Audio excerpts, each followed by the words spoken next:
Welcome to the Caregiver Journey podcast. I'm your host, Kathy Jackson, and together we're creating a community that uplifts, empowers, and transforms the caregiving experience one family at a time. Let's do this.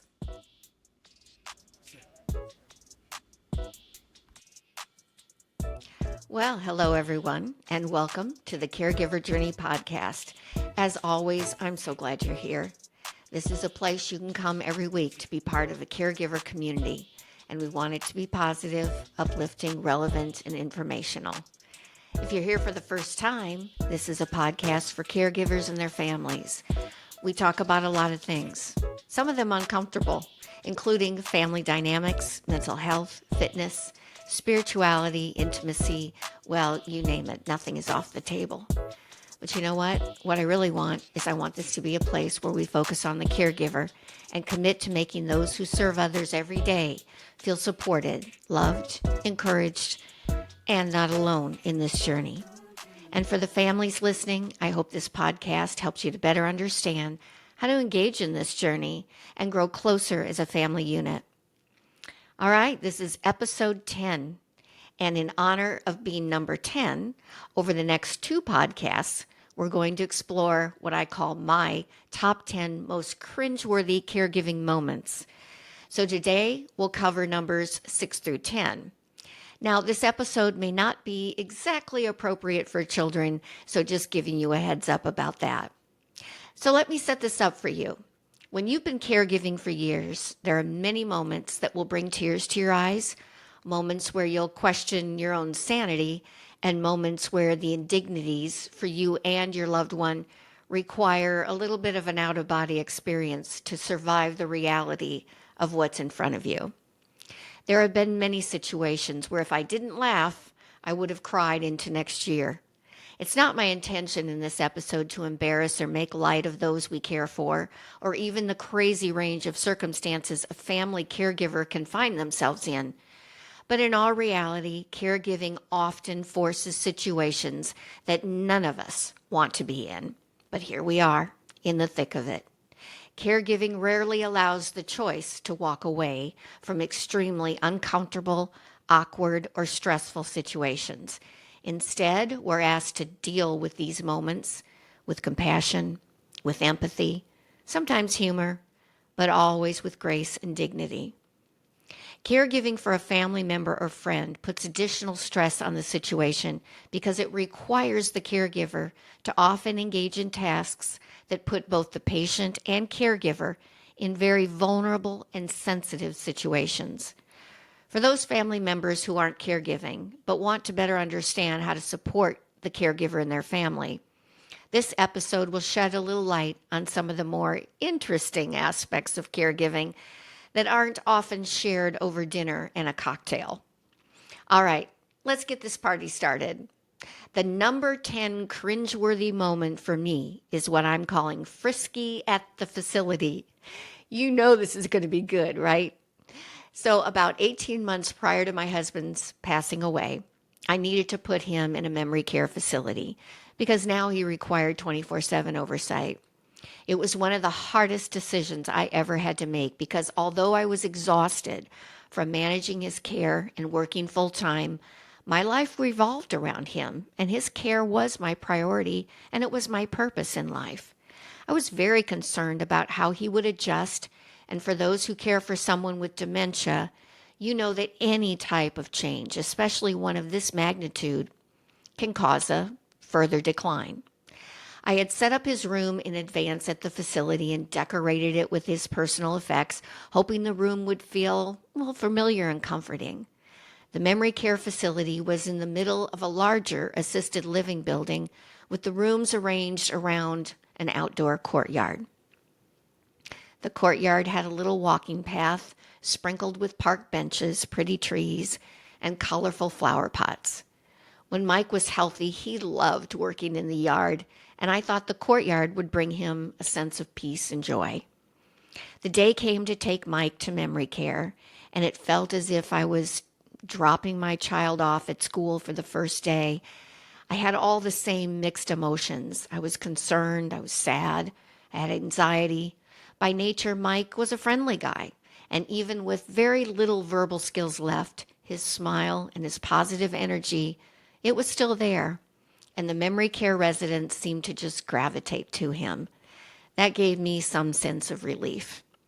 The staff recommended that I give him at least 24 hours to adjust before coming back to see him. What an odd feeling it was to ease my way out the door while he sat eating lunch with his new group of friends. I sat in my car and I cried. You know, that deep, awful, guttural cry that you avoid.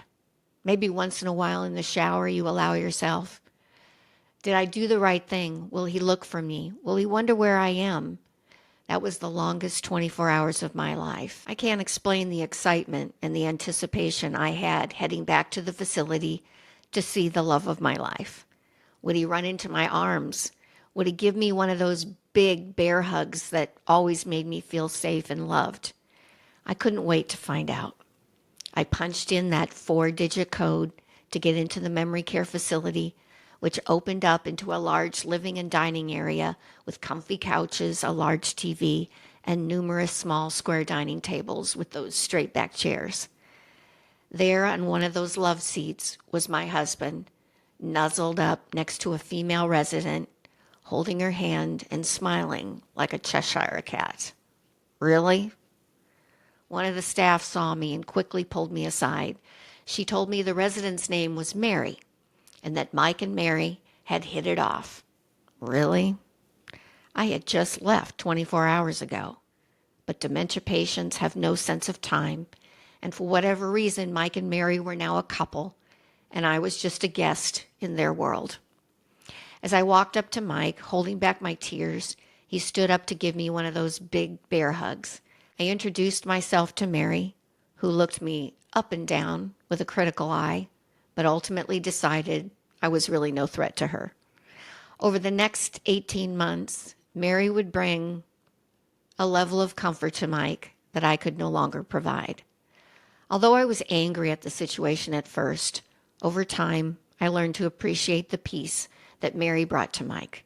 Her verbal skills were exceptional for a dementia patient, and she often spoke for Mike when he couldn't speak for himself. Up until the last 2 months of Mike's life, I considered Mary, well, my sister wife.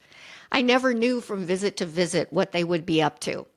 They often walked hand in hand, arm in arm, around the courtyard, canoodling on the benches, or on a rare occasion could be found in her room or his room doing God knows what.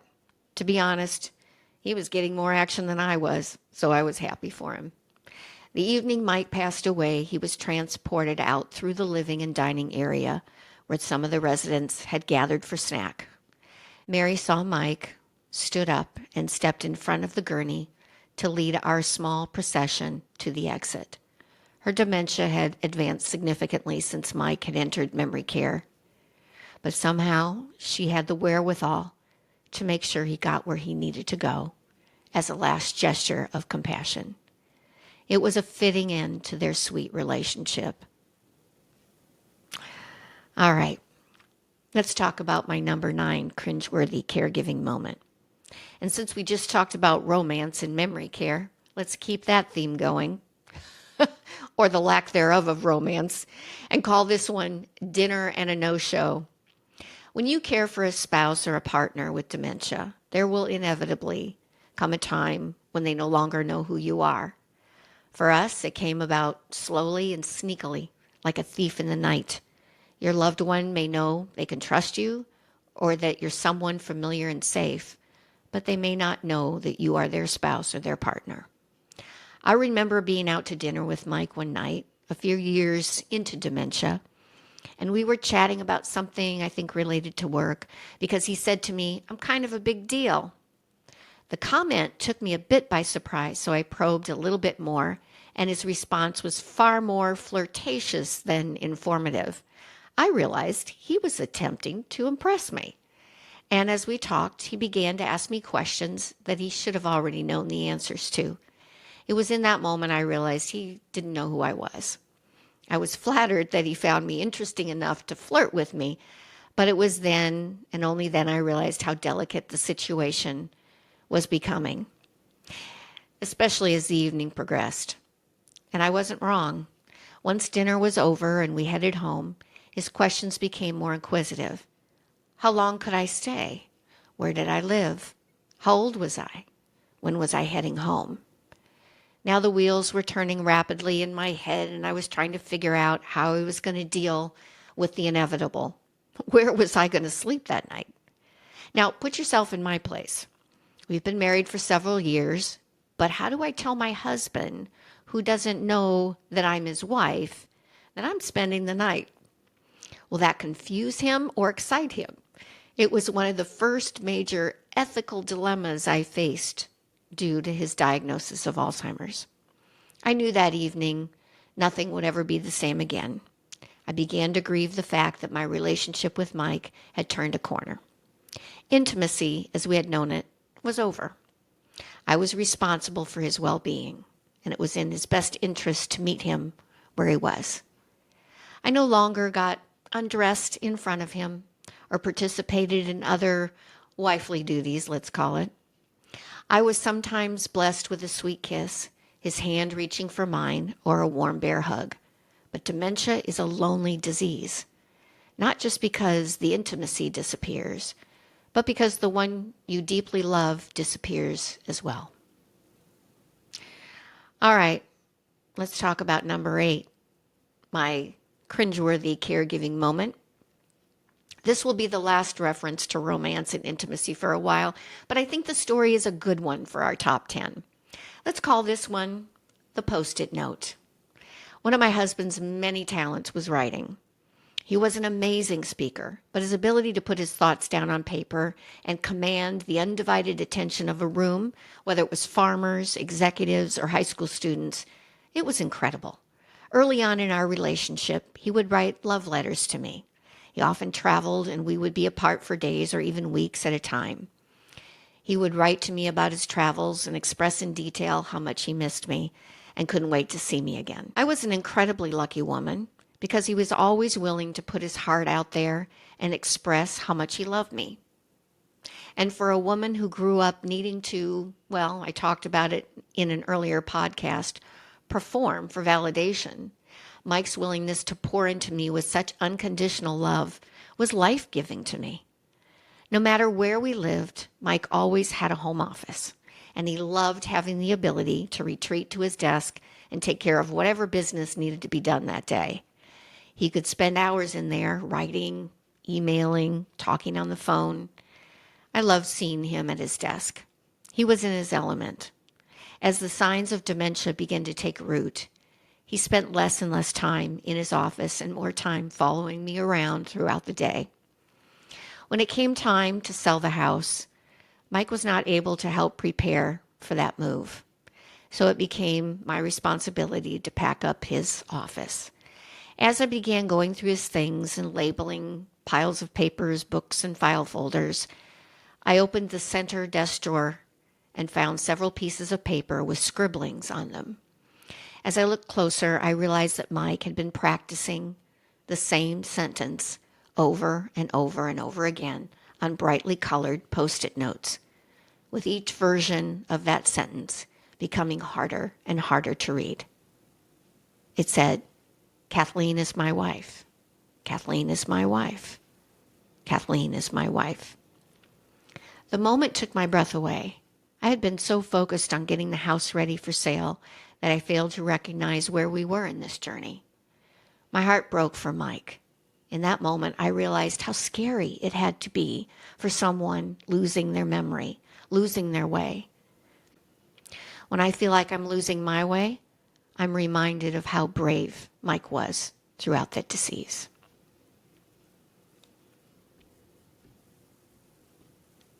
All right. Are you ready for my number 7 cringeworthy caregiving moment?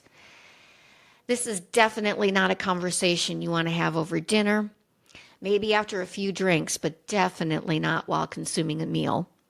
We're going to talk about bodily functions. Not because bodily functions in and of themselves is a great topic, but because the humans involved are what make this topic really quite fascinating. We're calling this one Adult Diaper Dilemma. When you care for a spouse, a partner, or a family member, such as a parent, there are often circumstances you find yourself in that require both of you to face situations that you would never have dreamed of facing. My mother, who I've mentioned in previous podcasts a time or two, she was a very dignified, stoic, and prideful woman. She kept a very clean and well-organized home. She took immense pride in her appearance, and she rarely engaged in conversations that required talking about your feelings. When my mom was diagnosed with lung and then brain cancer, she honestly believed she would beat the disease and fully recover. She had taken care of my dad for many, many years and looked forward to her time with her friends. Unfortunately, she was diagnosed with cancer around the same time my dad passed away. It was devastating news, but she forged ahead and lived her life as if she had all the time in the world, which also meant she delayed making decisions that she should have made when she received the diagnosis. I'm not second-guessing or criticizing her, but some of the more awkward and undignified moments that occurred towards the end of her disease and her life were because she refused to think about the circumstances that surrounded hospice and end-of-life realities. The first time she was not able to use the bathroom and had to wear adult diapers was when I realized this was not going to be an easy journey with her. Because she was now on hospice, they delivered a hospital bed on wheels that we located in the living room. The bed allowed us to change her sheets and change her more easily. To be honest, I was so nervous about changing her for the first time. I thought I was going to have an anxiety attack. I watched YouTube videos and Googled the process so many times. I'm quite certain that's why even today, years later after her passing, my algorithm continues to send me ads and coupons for adult diapers. My strategy was to change her so quickly that she would hardly know the activity had occurred. But as luck would have it, the first time was the worst time.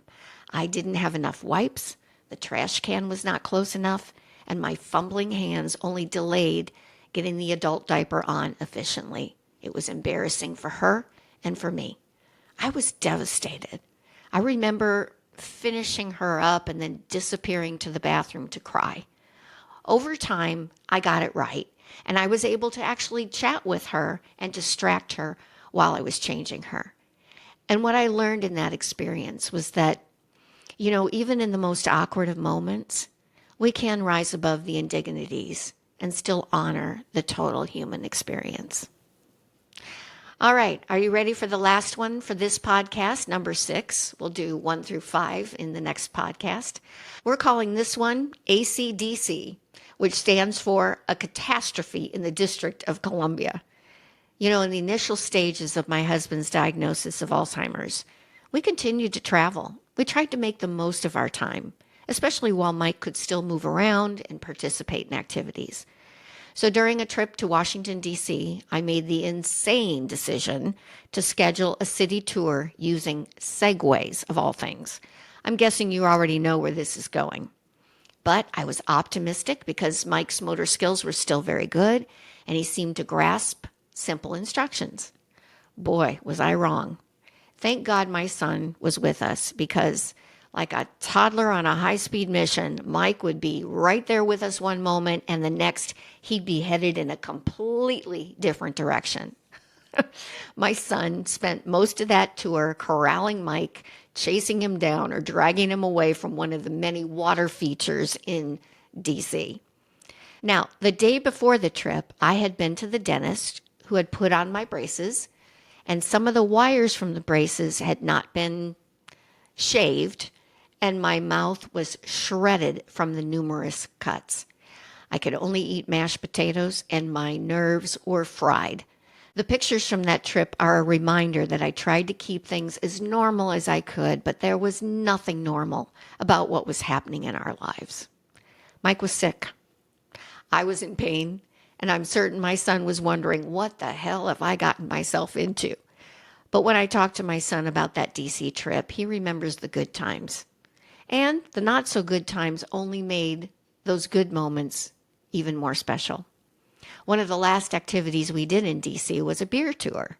We were able to visit several breweries ranging from exceptionally large commercial businesses to a very small local neighborhood bar where the beer was brewed in a garage and piped into a tap in the bar. How crazy is that?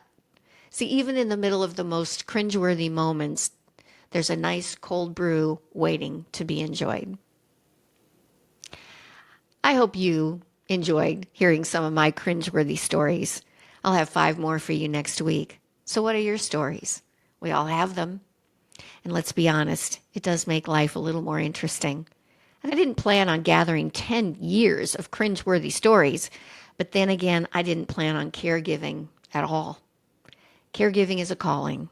And because we picked up the phone and answered, telling our stories only encourages others. For many years, I kept these stories to myself, thinking I was preserving something sacred or very private. But what I learned is that sharing these stories is what makes what we do so special and so sacred. So now, let's move on to living life's lessons.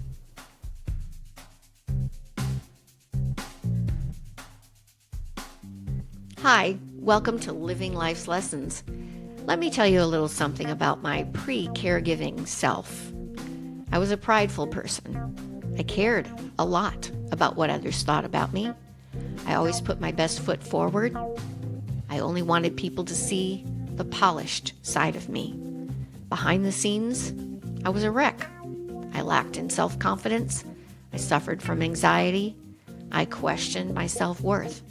And I never saw myself as someone who brought anything of real value to the table. Talk about imposter syndrome. I was the poster child. Caregiving changed my life. No, caregiving transformed my life. My teachable moment was recognizing how fleeting life is. You have no promise of tomorrow. I realized I only have so much time left. I'm 65. How do I want to use that time? Who do I want to spend it with? What do I really, really care about? What kind of legacy do I want to leave once I'm gone? I say all that to say this. I can wake up each day and mull over the mistakes I made yesterday, or I can embrace everything in front of me and live my life to the fullest. And that often means embracing those cringeworthy moments. Because those cringeworthy moments are going to happen when you stop worrying about what others think, and that's okay. I want to encourage family caregivers and families on this caregiving journey to embrace the moments you're in. Find the joy in each day. You may have to dig a little bit, but I promise you, it's there.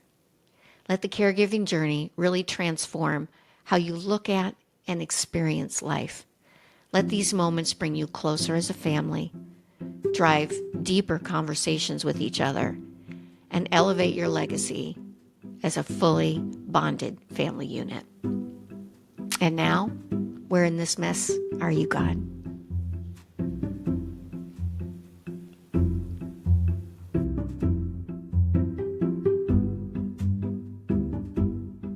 I used to believe that when terrible things happened to me or someone I loved, they happened because I deserved it, or I was being punished for something, or I brought it on myself.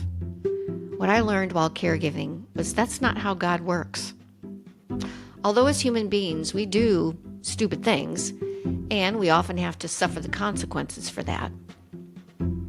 But when we're put in circumstances that cause discomfort, awkwardness, embarrassment, or emotional or physical pain, sometimes we miss the purpose of that difficulty. 1 Peter 5:10 says, "And the God of all grace, after you have suffered a little while, will himself restore you and make you strong, firm, and steadfast." In other words, suffering is not the end, it's the beginning. It's the beginning of healing, building strength, and peace. I'm not saying it's an easy journey. It never is. But if you believe God is in the cringeworthy, difficult, and painful moments, you must also believe he is the author of restoration. Now, take care of yourself as much as you take care of others. And I'll see you next week.